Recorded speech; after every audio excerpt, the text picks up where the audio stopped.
You're watching Global Trade This Week with Pete Mento and Doug Draper. Hello, everybody. This is Global Trade This Week, commonly referred to as GTTW. I am Doug Draper out in Steamboat Springs, Colorado. I am only half of this show. The better half of the event is actually in his house, in his home in the great Washington, D.C. Metroplex, is Mr. Pete Mento. Pete, how you doing today? I'm good, buddy. And I think we can refer to you as the better half, Doug. I'm the piece. I'm the other half of the Pop-Tart that you give to your little brother. Not quite as big, maybe a little burnt, probably not as much frosting on it. I can live with that. Yeah, I love it. That's exactly it. So for the first time in a long time, you are not traveling today. So that's awesome. I'm not traveling this week. So I'm going to be mostly doing a lot of Zoom or Teams calls, Teams, Zoom, whatever, you know what I mean, and following up on stuff. And I got a lot to write this week. So next week I'll be in DC and in Salt Lake, and then Minneapolis after that. So I will be on the show. So awesome. Yeah. Yep. A lot of writing. So you got a crayon and Big Chief tablet ready to go? I am. Share Bud. the DSP. I am. And you should probably tell everybody where you are, bud. Like this is a new studio location for you.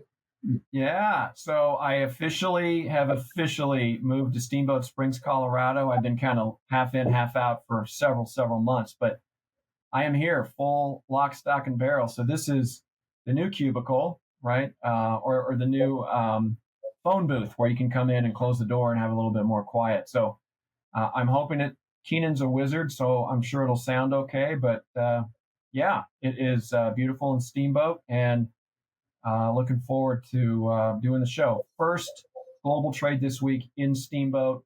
We better make it a good one, Pete. That's all I got to say. I'm sure we will. I know I speak on behalf of all of our viewers and listeners when I ask, when will the actual Troy come back? Oh, he is. I brought him in, the guy that owns this place. It's called the Ski Locker. And he's like, what's the deal with that? And I'm like, it's Troy, speak to him politely, no cussing. And He was cool with it. So I don't know. I got to figure out if this board can withstand him. But yeah, maybe he'll come out full lock, stock, and barrel on the next show. I wonder if Troy's like Annabelle, the doll in the horror movies. Don't taunt him. Don't think negative thoughts about him. Don't look him directly in the eye. That kind of a thing. Yeah. I'm sure his facial expressions will change regardless, or whatever you say to him. You get like, is he smiling? Yeah. Did he just laugh? Is he mad? All of those things happen simultaneously. So. It might haunt your dreams. Yeah. Cool. Well, one thing we won't do, this is a horrible transition, is haunt dreams on this show, Pete. So I'm going to let you go first with your topic. Thanks, buddy. So last week I was in Phoenix and I was in San Francisco. And over the weekend, the nerd phone starts buzzing a lot with people asking me, do I know anything about this customs action regarding the de minimis brokers all over the country? And I said, well, I've heard a little bit from some of the brokers, but really the news broke big on Monday. So a number of customs house brokers that did significant de minimis entries, those entries under $800 for e-commerce. A number of them got, kicked in the nards last week and told that they're out of the program for 90 days until they can show the government that they have a cleaner process for managing possible contraband. One of them's already back in. They were able to do whatever they needed to do to prove to the government that they're good actors. But from what I understand, the other ones are still struggling to get back in. But it's an excellent illustration of why Chapter 86 de minimis entries are so reviled by so many people. We're finding fentanyl, we're finding contraband merchandise, maybe some stuff that goes against copyright, gun parts, child pornography. And there's a lot of creepy, scary things that they're finding in this stuff that's sneaking in under the de minimis because customs doesn't inspect everything. You'll have a consolidated entry with possibly thousands of different packages in it. And they're not going to have the time or the people to inspect every little bit of it. So this is the first shot across the bow I guess, to get people who are doing it to pay more attention. But I think it's also an excellent indication that the government has the will and the ability to put on customs house brokers a deeper respect for the real meaning of what the program was. I don't think it's going to go away. I think you're just going to see a much deeper enforcement of it over the course of the next couple of quarters. And hopefully what happens, hope's not a strategy, but what I'm hoping happens, Doug, is that we collaborate with customs to come up with a more secure way of using this program. Mm-hmm. Yeah. I like your term shot over the bow, because I think you're nailing it. I mean, it is so open and on the table about how companies are taking advantage of the de minimis. And I wouldn't say taking advantage, that seems kind of negative in some instances, but they're just working within the rules. And it's crazy that you can import product into a neighboring country and just zip in orders all day, every day, thousands, and not have to pay the duties and taxes. So I don't know. I don't think, let me ask you this, Pete. Do you think they'll ever go back in and say, whoa, 800 is a little too high, we're going to bump it down a little bit? Or is the value irrelevant? It's just more about oversight? I think it's a flux right now. I think anything's possible, Doug. I think it's possible that they would drop down de minimis to, back under $100. That's a possibility.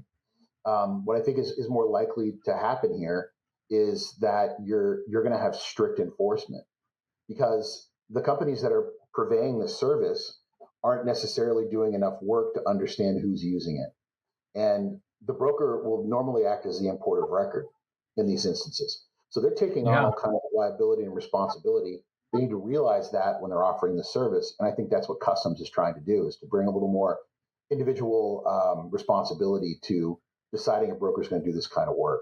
But nothing would surprise me, Doug. Like, it wouldn't surprise me if they eliminated, because Ted Cruz has that bill out there. He's trying to eliminate Chapter 86 for anything originating in China. I mean, anything's possible. This is really starting to get people's attention because of the fentanyl crisis. Because of all the counterfeit stuff that people are buying all the time. I don't think this is going away, but I think you're going to see just stricter enforcement, and we'll keep our eyes on it for the show. But anything could happen, pal. Anything. Yeah, it's interesting. Yeah, to being defined as the importer of record, that's a heavy weight to bear, right? And I don't know if freight forwarders understand the implications. I mean, the larger ones do for sure, the multinationals, but some of the little ones, smaller. That's serious stuff. If you're acting as the importer of record on thousands of shipments, you don't really know what they are. Yeah, that's tough. Yeah, that's tough. Got to be forewarned on it, right? Anyway, Doug, can't wait for this topic. Go ahead, and I read your notes, so go ahead, bud. Yeah, well, there are two good ones. I'm gonna we'll just jump into it here, and I just want to let you know, Pete, this morning I got a fax from the United States Postal Service about a cool new strategy they're moving forward with. It's called assisting with reverse logistics in the e-commerce market. Did you actually get a fax? What's that? Did you actually get a fax? Or was it an email? Well, from the government, I did. No, I didn't. Yes. No. Maybe. I don't know. But my point is, it's as irrelevant as getting a fax, right, from the post office. Listen, this is like a 20-year-old strategy. Like, this would have been news and of interest 20 years ago. Now it's just embarrassing, right? The post office, they have so much potential, and I don't know if it's leadership, policy, handcuffed or whatever, but to come out and say, hey, we want to participate in the reverse logistics of e-commerce, like, that was of interest decades ago, right?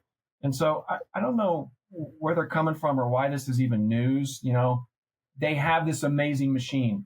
They have a juggernaut of drivers everywhere. They touch every single address. There's so much potential with the post office, and they're just pissing it away every single time I turn around and read some press release. It's embarrassing.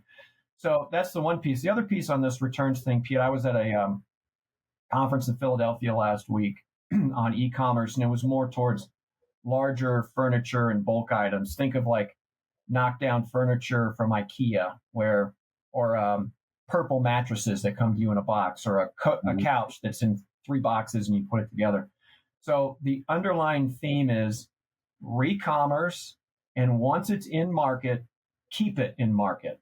Don't try to figure out how to reverse the supply chain and get any item, whether it's a couch or a large item or a cell phone case, back to the warehouse. Just keep it in market and get creative on ways to liquidate it or re-commerce it. And so there's a lot of push around that. There's a lot of push about the impact of the environment. And maybe it's just the juxtaposition of this is that the 2024 approach of returns is keep it in market, get creative, and re-commerce. And the post office comes out with a press release that says, hey, we want to participate in the reverse logistics world and help get everything back to a warehouse that's 1,500 miles away from the point of origin. So this is you can do better, post office, the United States postal system, but it's also a comment on kind of where returns are going in general. Keep it in market, re-commerce, and don't invest the time, the money, or the implications on the environment to try to move it back to another location where you're just going to do something with it and then bring it back out. So anyway, I was a little bit over the board on this one, Pete, but what's your thoughts on reverse logistics? Well, first of all, Doug, about a shout out to the U.S. Postal Service moving 8.6 billion packages a year. Okay. A year, buddy. A year. That's 28 million packages a day. Mm-hmm. Think about that. Okay. Where was the other statistic I looked up? It's something ridiculous, like 2,400 packages a second, and about 20% of that is international. You know, this argument that the Postal Service has such potential. Any company of that size has such potential. You have to keep in mind that their competition is focused on a different market. Much of what the U.S. Postal Service has been set up for is domestic movement. And I think where reverse logistics comes into play, it's a smart decision if they put the thought into it because they already have the infrastructure. I don't know what kind of process engineers are involved in figuring this out for people, but I don't think it's a bad idea, Doug. I think anything that the U.S. Postal Service can do to get their incredible infrastructure more involved in international and in e-commerce, even if it's domestic, the better. Yeah. Well, I bet the process engineer's favorite show right nowadays is Quincy. That's probably how outdated their whole processing concept is. Oh, Doug, come on. First of all, how dare you defile the name of Jack Klugman, Quincy medical examiner, one of the best shows of the 1970s. Always has exactly. It's tidied up every 60 minutes. I bet we could bring Quincy back because everyone loves these. What are they called? The special SVU, all that stuff. We could bring Quincy back. I could play Quincy. You could be the big detective. It'd be fantastic, man. Yeah, I like it. But you're never-ending assault on the Postal Service, Doug. I'm telling you. Like, show me on the doll where the bad person touched you. It's gotten to the point where it's got to be personal. Did they lose your application approval to Notre Dame or something when you were a kid? Like, what happened? No, it's I don't have a vendetta. I just see these press releases and the things they talk about, which are so obscure and out of date and missing the mark and missing the opportunity. It just drives me insane, right? I want them to succeed. They have this horsepower that's unbelievable. It's unmatched compared to FedEx and UPS, and they just don't do anything with it. Or they come up with some crazy thing that is completely irrelevant, like reverse logistics, and we're here to help solve the problems of the world. Hey, Pete, we're from the government and we're here to help. I mean, that should be their tagline. This fall, Doug, you're coming to DC. All right? And we're going to do a couple of things. We're going to have lunch with my friends at the Postal Service. Okay. And you're going to get to ask any questions you want and hopefully get some answers that are better than what I can give you. Because, this show has gotten to the point now where it's just become like a trope. I'm going to defend them and you're going to stomp on them. And I think, maybe you should look the enemy in the eye and have a conversation, my friend. All right. That's fair. Okay. Right. So now that pivots us to halftime, brought to you by Cap Logistics. This is the segment of the show where Pete and I can just grab whatever topic comes top of mind and just pontificate about our personal, I can't even think of a funny word to use, but it's halftime, brought to you by Cap Logistics. Pete, you let it rip, man. I'll let you go first. Well, remember we did the tier system for Halloween candy a while ago? Yeah. Okay.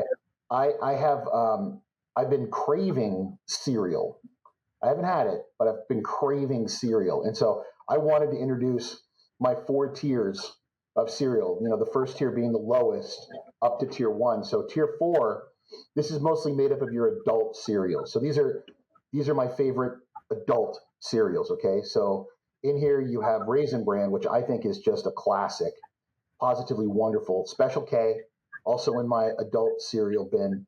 Cracklin' Oat Bran, fantastic, absolutely fantastic. And also I'll put in here mini wheats, not the frosted ones, but mini wheats, because you can put a lot of fruit in there. It's a winner. Now, tier number 3, these are kid cereals masquerading and being disguised as not kid cereals. So this is something that you can sit there and eat and feel like I'm doing something good for myself. In that, we get the Honey Nut Cheerios of the world, the frosted mini wheats, which come in a number of different flavors right now. I am partial to the strawberry myself. Special K with the chocolate or the dehydrated strawberries, that's also in there. But you also have Rice Krispies and Rice Puffs, which I think are an abomination. The only time you should ever consume Rice Krispies is when they are in the Rice Krispie square, which is basically just a method of getting more marshmallow in your body. Now, tier 2 are the second tier Saturday morning cereals that we all grew up with. In there, I'm going to put in Lucky Charms, Sugar Smacks, Honeycomb, all the Pebbles, Fruity Pebbles, Choco Cocoa Pebbles, those also go in there, as well as, the Count Choculas, the Boo Berries, those all, anything that has a marshmallow and then kibble, basically, like alphabets, that's going to go in tier 2. All right, now tier 1 it's a very small tier, okay? And this is going to be controversial, Doug, but that's what this show's about. It's about controversy, all right? Yeah. So first of all, any of the Captain Crunch brands, any of them, Crunch Berries, Extra Crunch Berries, without Crunch Berries, Captain Crunch is a fantastic cereal. Number 2, also in that vein, this might not be very popular, buddy, but I'm going to put Frosted Flakes in there. They are indeed great, as Tony said, and I find them to be positively fantastic. Now, another one that sneaks into number 1 that should have been in number 3, either the normal or the cinnamon Life. Mikey loves it. I love it. Everybody loves it. But it's so sugary. It's really a kid's one, but it's so good that I'm going to put it right there up on number 1. And one last one, and this is for your consideration. I think this may be one of God's perfect foods. All right, are the any of the granola cluster raisin, like Raisin Nut Crunch, Raisin Granola Crunch, any of those? That's basically like 1,000-calorie bowl of cereal, masquerading as something good for you, but it's so sweet that it's fantastic. Now, a couple ones I want to put in, Doug, then I'll hand it over. Kix is trash.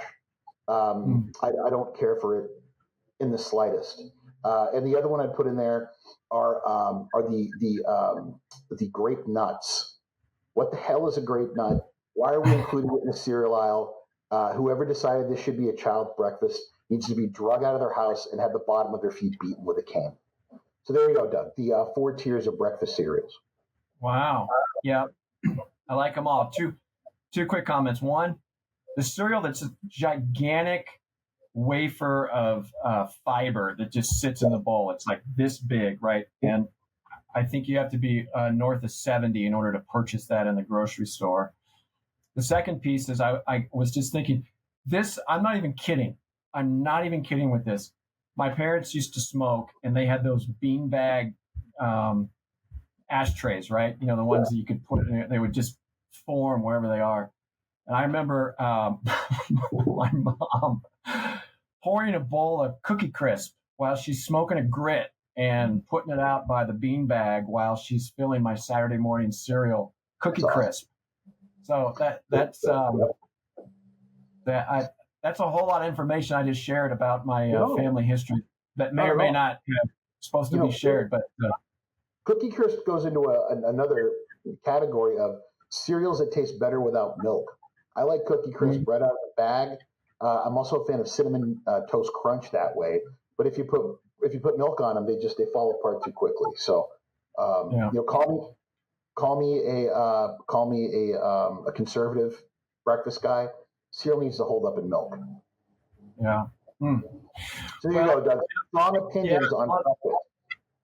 Along the theme of food, there was something that's popped up that's sriracha sauce. Again, for the third time in 3 years, is ceasing production until after Labor Day. And it happens about the same time because they need peppers, right? And pepper shortage, bad season for peppers. But if you start peeling the onion back a little bit, no pun intended on that, I think it's just really bad management of the company.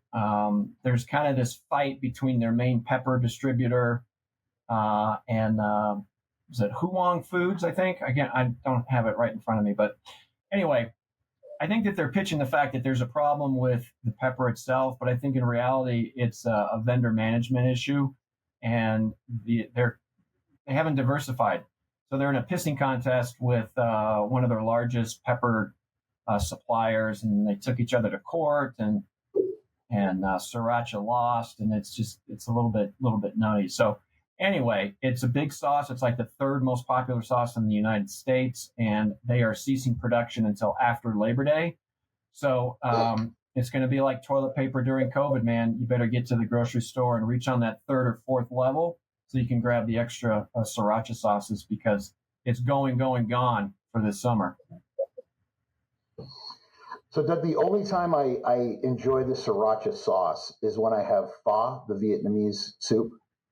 I enjoyed a great deal in that. And this is another time where I just want to say to people, see, we told you supply chains matter. You weren't listening to us. Your life is about to be a little less tasty because of supply chains, because of purchasing, right? So this is why what we do matters. Now, for me, there are two sauces, and there are only two sauces. I'm a Crystal guy. That's a New Orleans hot sauce, vinegary, much like Tabasco. There's a little bit, tiny bit different flavor. I love Tabasco too, but I'm more of a Crystal guy. And I love something called Tiger sauce, if you've never had it before. It's very big in the Caribbean. It's a little spicy, but it's just got a lot of different flavor to it. I love hot sauce. I think, Doug, you and I should you should do a version of that Hot One show. You ever seen that, where they eat the wings, they get progressively harder? I think that would be great. I would tap out pretty quick. I don't think I would. I don't think I'd make it as far as you would. You are a much more stoic person. I don't think I would make it as far as you. Yeah, I'm all in. We'll see how the post office can handle that in our face-to-face meeting. If they beat you, you got to stop talking trash about them, though. All right, possibly. All right, let's get to the back half of the show. Topic number 2, Pete, what you got? Yeah, topic number 2 for me was a bit of a learning experience last week. It was an industry I thought I understood, but honestly, Doug, I didn't. I spent a lot of time in Phoenix last week, and our offices there do a great amount of work with the semiconductor industry, both the finished goods as well as the machinery and the materials that go into making them. And I learned a lot. I learned a whole lot just listening to these companies and what they're doing and why it matters for America's economy moving forward. The United States leads the world. And I didn't really understand this, Doug. We lead the world in really advanced chip technology. So the really small, really hard to make, very expensive, very advanced semiconductors, that's an American thing.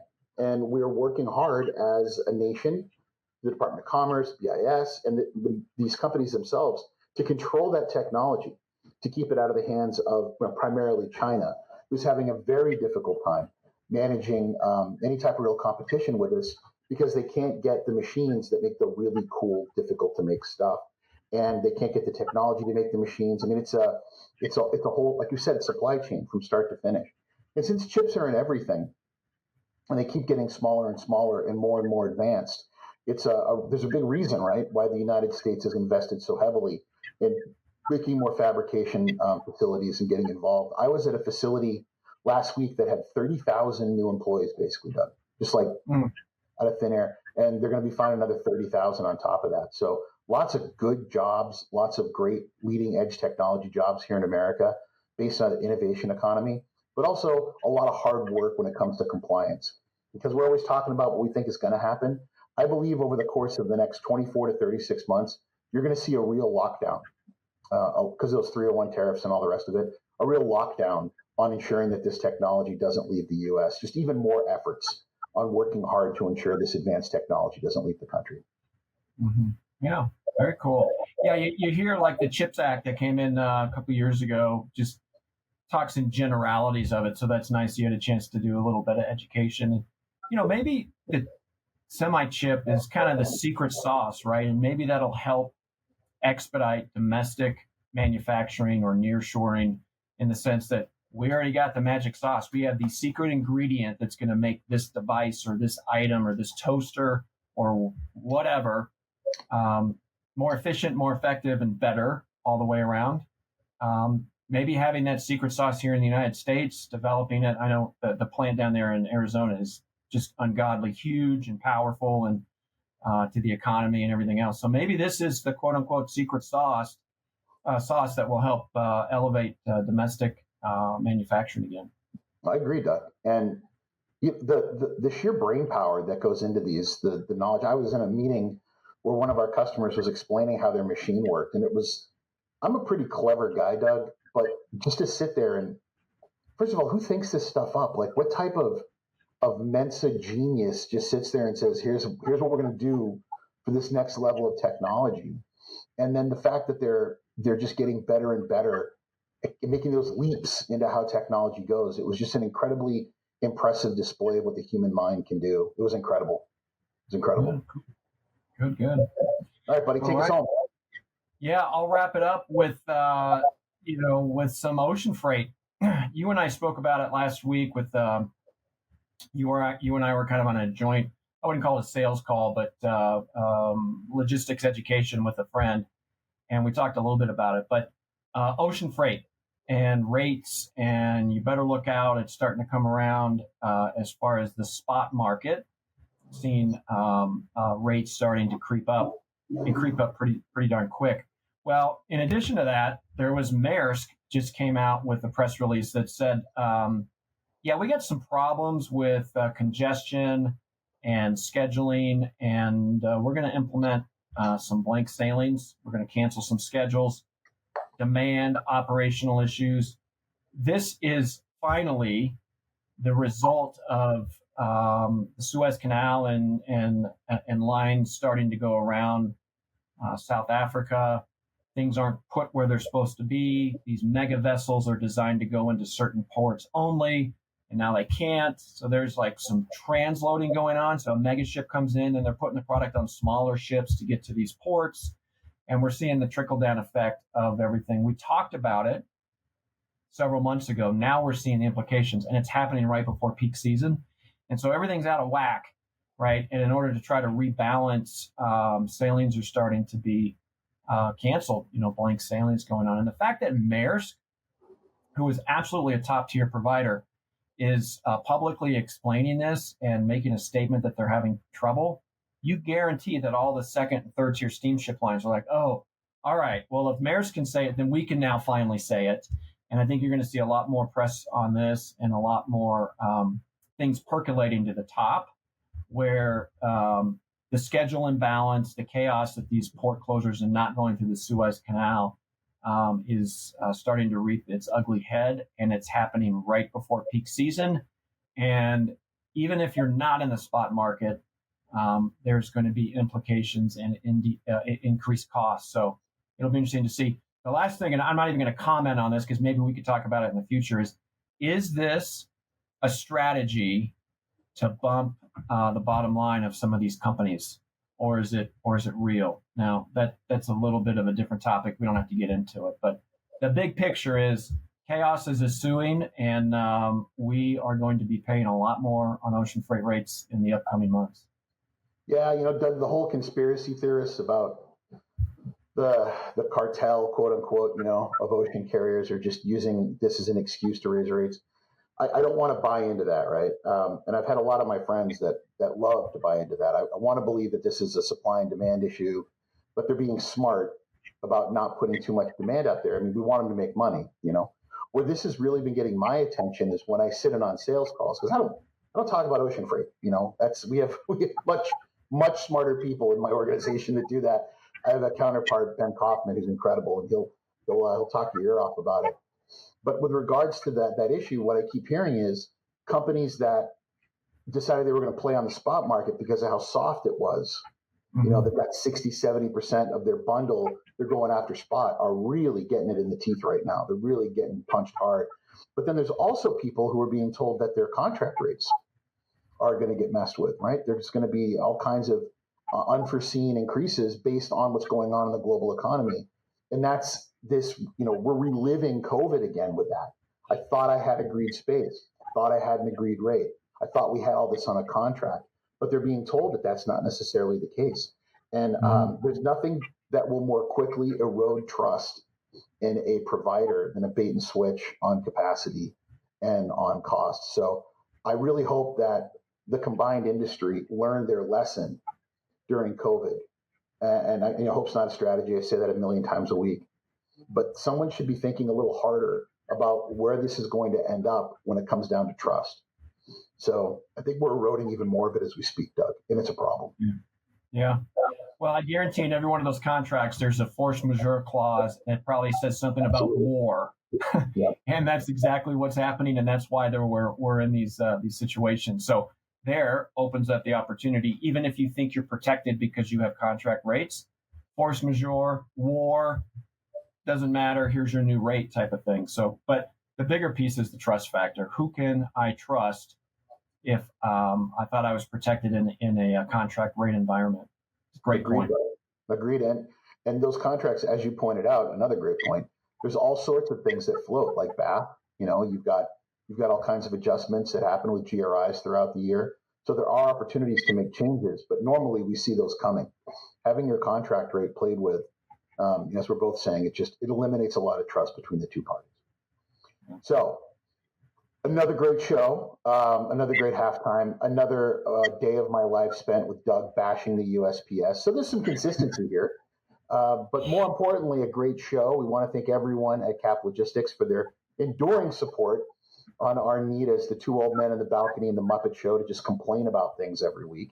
I want to thank all the listeners and all the viewers, all the people that stop me at my seminars and ask me for a picture, Doug, if you can believe that, because they watch the show. Yes. We want to thank them all, and thank you for telling your friends to watch. But more importantly, thank all of you.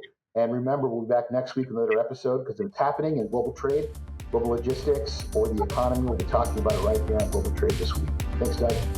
Okay. Thanks, Pete. Everybody have a good day.